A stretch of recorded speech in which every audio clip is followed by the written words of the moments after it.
Hi, my name is Catherine Smith. I'm from McDonough, Georgia. I've been T-tapping. I first started June the 12th of 2012. And how I started that night before, I had went upstairs and turned on the TV, and who did I see? This little lady talking about on PBS was talking about T-tap.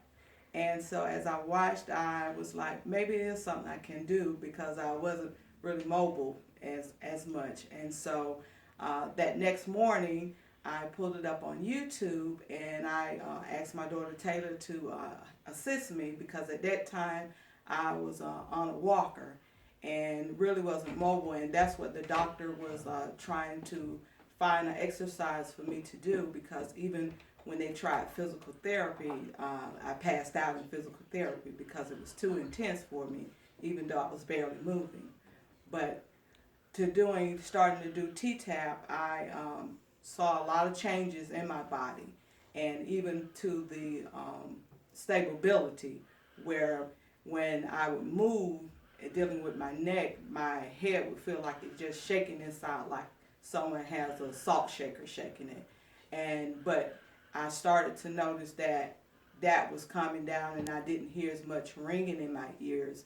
And my daughter, when I was doing them at first, she would have to stay on the side of me to make sure I don't fall or anything. But I gradually went from that to being more stable. And even my doctor was trying to find out, well, what are you doing that's helping you? Because she noticed when I went back, not only did I started losing some weight, and I was like, okay, that's even great, because when I was sick, I had got up to like 250 pounds.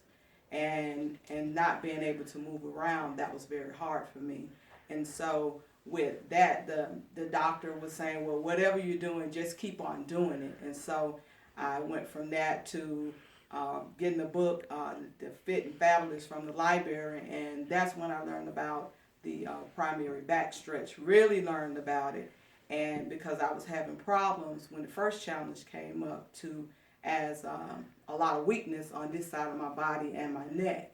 And so as I was reading it, I got to step 2, and that's when things really changed, because when I was in the stance, I felt the heat, and I was like, I didn't know what it was, but I was like, okay, I feel something back there. And all of the numbness, everything went away. And there was a time when I got like that, I would have to be in the bed for weeks, and or either go to the emergency room and they tell me just take my medicine and lay down. And I went from taking 12 pills a day to now I'm pill free. I have no pills that I take. I take ginger. Yay! But this T-Tap is an exercise for wellness. It really is, because I'm telling you, I went from not being able to move to now I live by myself. My girls, they call and check on me, but they're just so amazed and that's one reason why now I want to teach it. I want to learn from Renee and Teresa and just be able to help the masses, to let them know that if God can bring an exercise to you and show it to you, you can, because the doctors were saying there was nothing else they could do for me. Nothing else. And I just had to live. They told me I had to live like that, but I refused to live like that. And this exercise has been a true godsend. So